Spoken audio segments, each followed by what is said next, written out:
In 2002, the Israeli-Palestinian conflict was further inflamed as a contentious border was cast in concrete. The following film first aired 5 years after construction began on what Israel describes as a separation wall.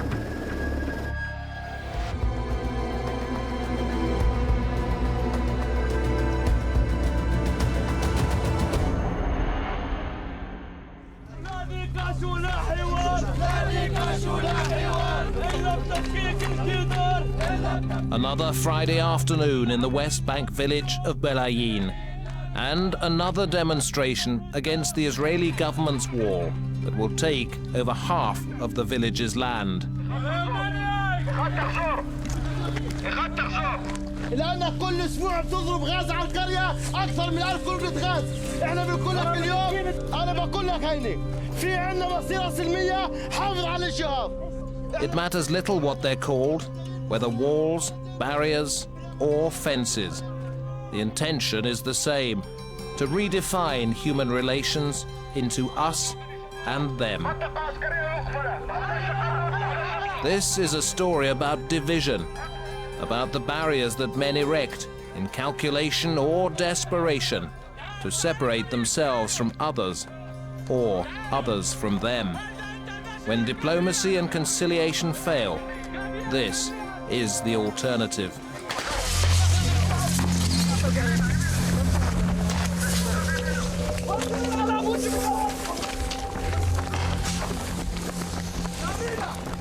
I call it a wall of shame because hundreds and thousands of Palestinians are without jobs because of the wall, are without freedom of movement because of the wall, are without their olive trees. And Israel is blindfolded, is refusing to see. And the population of Israel are not ashamed. There's nothing new about so-called protective walls. Most ancient cities had them.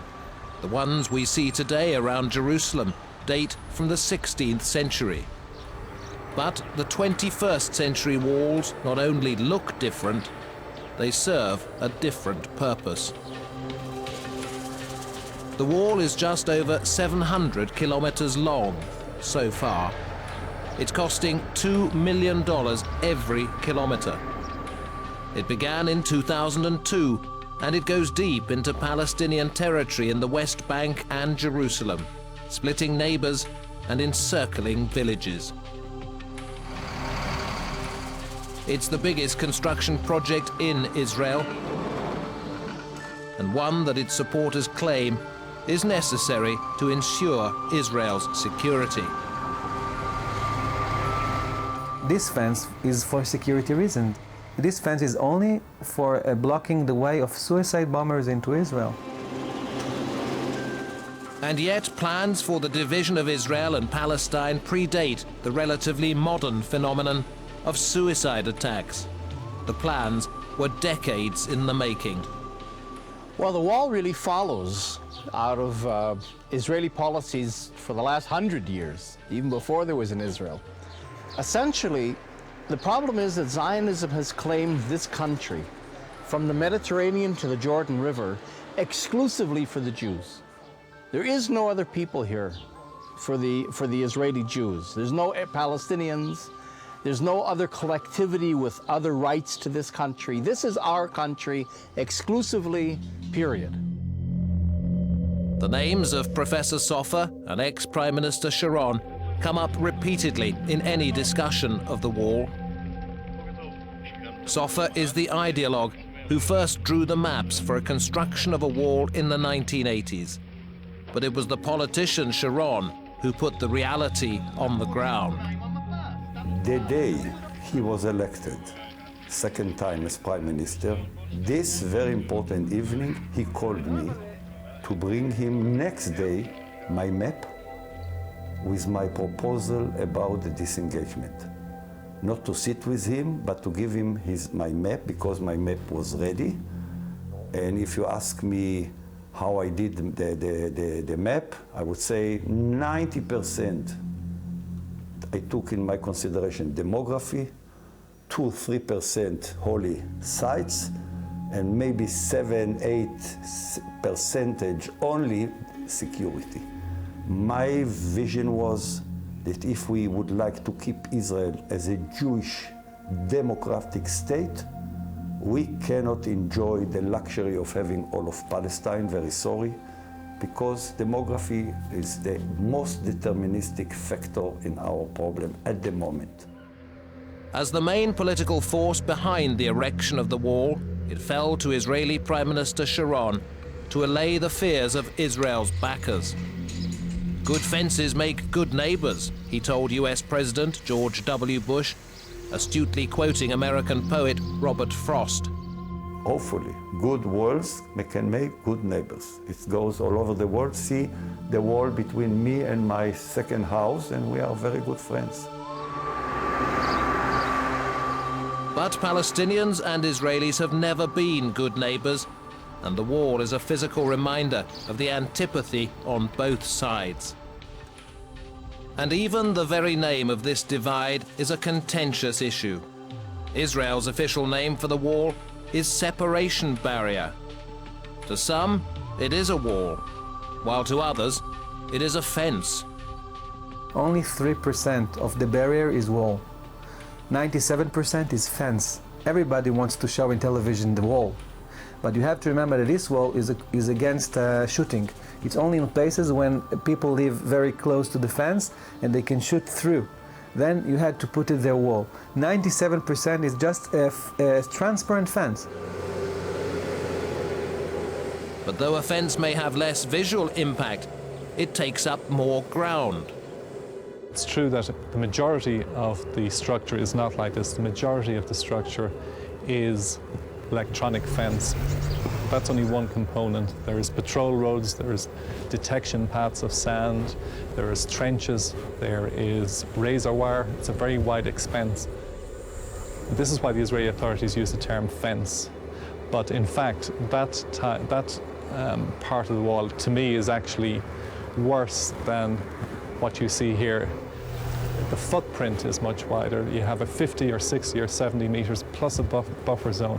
And in terms of the damage it does to the environment, in terms of olive trees uprooted, irrigation systems cut, it's actually much worse than the wall part here. And in many cases, the Israelis have taken land that has been passed down through generations of Palestinian families. Abu Akram has spent all his life farming in Ad-Dabba, but the arrival of the wall has brought disaster. هذه الأرض تبعنا بملكها أبوي وإحنا بنملكها عن أبوي وأبوي عن أبوه عن أبا وجده سير وكذا. هذه الأرض إنه حرمناها لما إجا هين الجدار يعجرفوا فيها. هذا كل الزيتون اللي بتشوفوا انكلع هان زيتون ما بتقدرش تصوروا. هاي في شوام منه لهسه روح شوفين ناشف وزيتون رومي. And with the destruction of the olive trees comes economic ruin, as Palestinians are left unable to work because they are forced to spend so long negotiating the divide. وأحرمونا هذا السلج نطلع عليه برا. هذه المعادلة حوالي 40 كيلومتر معوض ما أنا أطلع دقيقتين. بين الدقيقتين وأنا بشتغل وبين 40 متر تروح وترجع. 40 كيلومتر متأسف. المسافة بنطلع من هين لراس عطية، لمثلث حبلي، لمثلث جلعود، سلمان، المدور، وبنطلع بالرجل الواد هذا اللي انت بتشوفه، وبنطلع من هان على الارض بالرجل، ما فيش شيء بوصلوا.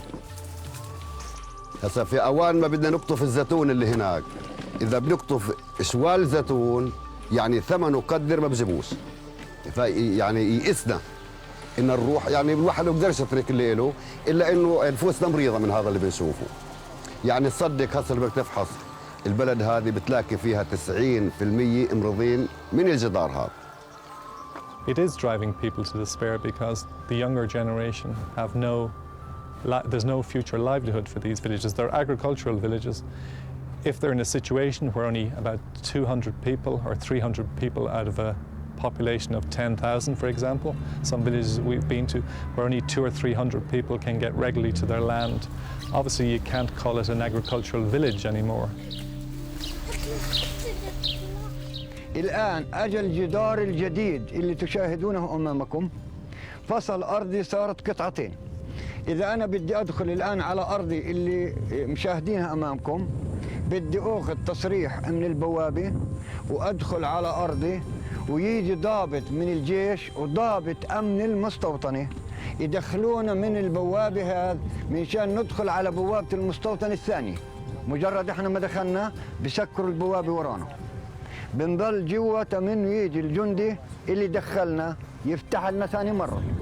وفي بعض مرات كانت تصدف، وهذا أقولها أمام العالم وأمام التاريخ، للساعة 12 أنا واقف هان ومرتي وأولادي هنا، للساعة 12 في الليل، 12 في الليل أنا واقف هان وبنادي على مرتي وأولادي، ومرتي وأولادي وجناني واقفين هناك مش راح لنا نعبر.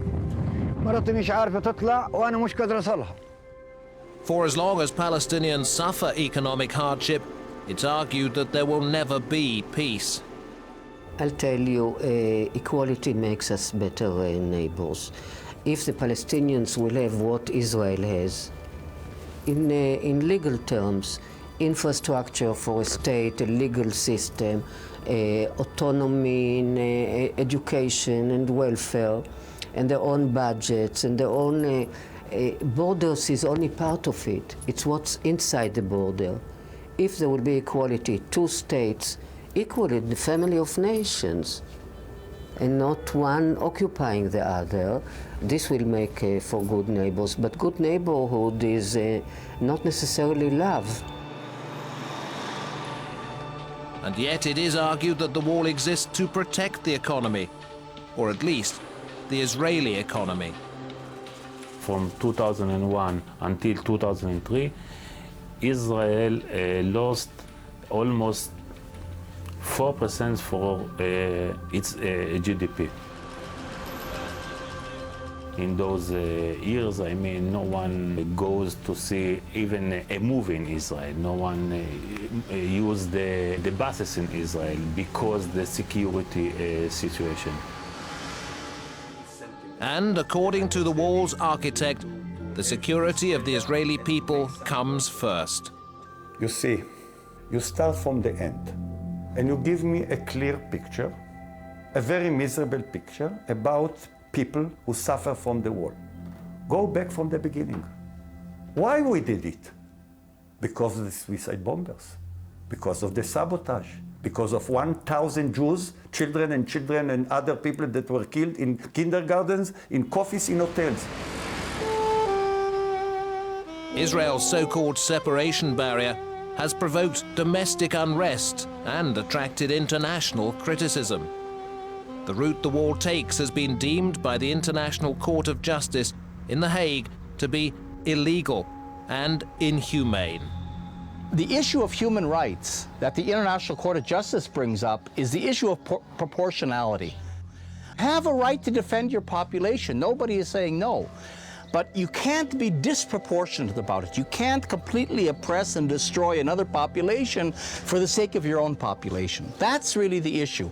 If the wall had been built along the Green Line, which is the internationally recognized border between the West Bank and Israel, Israel has the right to build a wall either on the Green Line or within its own territory. There will be about 50,000 Palestinians on the Israeli side of the wall when it's complete. And again, this undermines the security argument. But Arnon SOFFER argues that the revulsion expressed by many around the world is sheer hypocrisy. We are not Europe. And even Europe, they erected walls. They don't tell you. But go to Gibraltar, to Malaga, Gibraltar to Portugal, Melilla, Ceuta in Morocco. What they are doing, these bloody Europeans? They are building walls, and they criticize me. And yet it is not just the international community that has condemned the wall. Even within Israel, there are many who believe that it isn't serving any useful purpose. He was Minister of Defense. Yael Dayan is Deputy Mayor of Tel Aviv, but probably better known for being the daughter of Moshe Dayan, the hero of the 1967 war in which Israel annexed the West Bank. This current war, she argues, is not the answer. First of all, it's not effective, and it has become, instead of being an obstacle to terrorists, it became another obstacle to peace in the sense that it is a provocation. It's not a peaceful partition, it became a political statement, and it adds very bad, deep feelings of additional occupation. And also internationally speaking, it doesn't have legality from anybody in these places where it splits a population. Yet the Israeli public went along with the idea. A highly decorated army pilot believes they allowed themselves to be duped with catastrophic results. Naivety. I'm not using the harsh word stupidity. I'm saying naivety. To the people who want, you know that 80% of the Jews in Israel are waking in the morning and they say, oh my God, I want peace. Oh my God, so much. The left in Israel is praying for, he will give you his mother for the peace. Oh my God, I want peace. Naivete and stupidity. They thought that they'll build a fence and all our problems will be okay. The wall is redrawing the map. Some Israeli commentators see it as an attempt to define in wire and concrete a future two-states solution by including within Israel the land of the Palestinian West Bank on which the illegal Israeli settlements have been built. And it is the settlers who stand to gain most from the wall. It's a kind of a settlers' wall because they have adjusted the wall to the reality on the ground, to what the reality that the settlers have dictated with, of course, the full support of the government for many years. So actually, if you look at the map of the wall, what you see is that the principle was maximum settlers, maximum settlements, minimum Arab population in Israel. So it has also a demographic dimension in it. The meaning of the wall has nothing to do with security. Check the path yourselves. See that it is only protecting settlement, that it is built based on future plans for expandment of the settlement. The fence is not even protecting current settlers. It's going to protect future settlers, and that's absurd. Many Palestinians too believe the real purpose of the wall is annexation. If we are going into 2001 to ARNON SOFFER, and the first proposals, it was for the demographic issue in order to limit the Palestinian expansion, because there is a fear, according to them, that in the 2020, the number of Palestinians in historical Palestine will be 60%. So by the wall, he said that he is going to assure that the Palestinians will be 30%. The wall is basically about the idea that we don't want to see the Palestinians. It's a psychological barrier. It's not only a geographic. It's actually a two-state solution, but the way I want it to be. It's to get rid of the Palestinians, to get as many settlers inside Israel, and to give the Israelis the feeling that they are safer.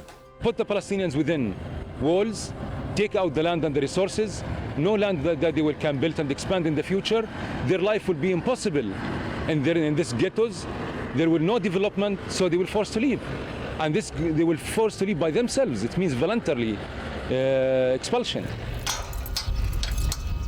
Some, though, are determined to hang on. Hani's house is surrounded by the wall on all four sides. Why? Because it is right next to an Israeli settlement. And he is adamant he won't be giving up. طالما أنا في عندي نفس وبقدر يعني وبقدر أتحرك وأروح أجي مش راح أترك داري ولا بأي حال من الأحوال.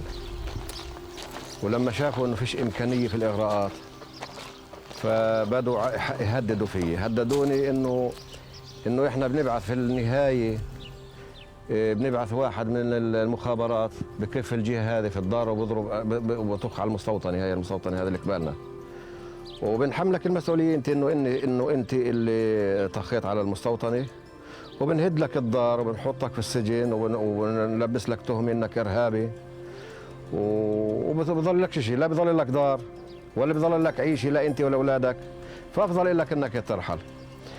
فكمان زي ما انا رفضت الاغراءات، رفضت التهديدات، قلت لهم انا خياري الوحيد بدي ابقى في داري، مش رايح اطلع من داري. Like all partitions, Israel's wall both excludes and encloses. The hardship which it would cause the excluded, the Palestinians, was predictable.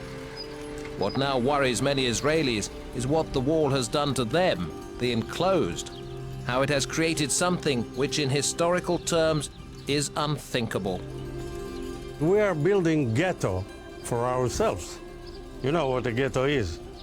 The Nazis put us under a ghetto in Warsaw. They built a fence around us, and what are we doing?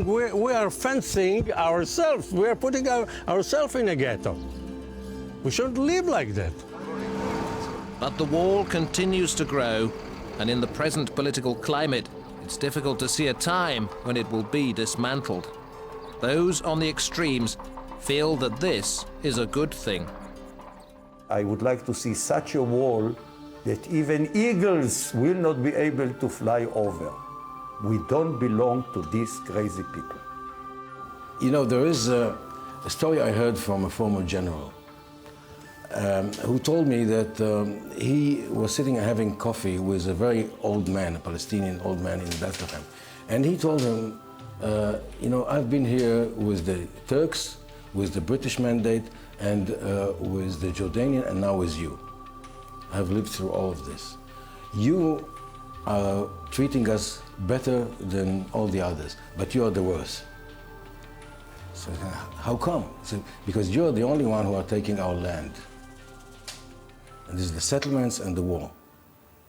So, in a nutshell, I think this is the whole story.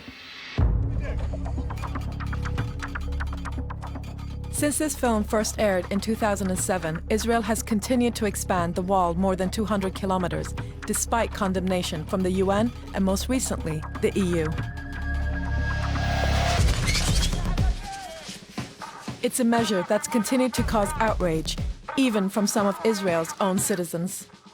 Among these protesters are Israelis. Jonathan Polak is an Israeli activist who's part of the protest movement against the wall. I guess the soldiers, like the vast majority of Israeli society, sees the people who come here, Israelis who come here, as traitors. And to a degree, I think that they're right, because we betray the notion that this place here is part of Israel. To that degree, they're correct. We are traitors, and I'm very proud to betray this notion.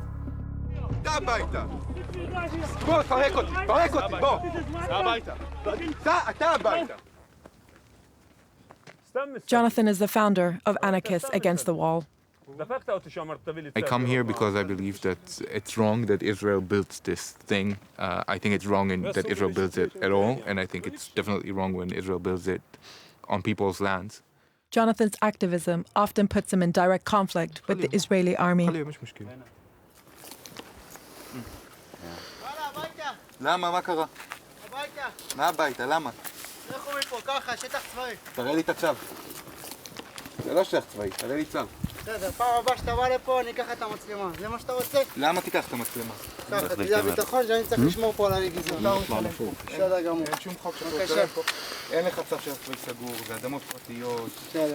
אני מבקש ממך בבקשה, לפני לפני שמה? מה תעשה? אני אקח את המצלמה. על מה? חבל. אני מגדיר שטח צבאי. אני מגדיר לך. מחר צריך להגדיר שטח צבאי. מחר תגדיר שטח צבאי. מחר צריך להגדיר שטח צבאי. בבקשה. אל תיגע בי. אני לא נוגע בך. בבקשה. תירגע, אל תיגע במצלמה. בסדר. It became clear that the policing power of Israel's border guards extends well beyond the wall, even on land legally recognized as Palestinian. It shows how it's not only about preventing people from going to that side, it's also about controlling this side, and how the army, regardless of what's legal or illegal, even according to their own laws, the army can do whatever they want.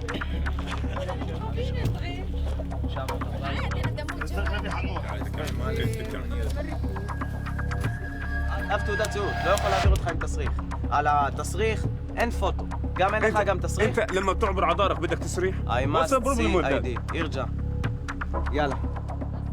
يلا دخוף. تزاو. We need olive oil. You don't drink it.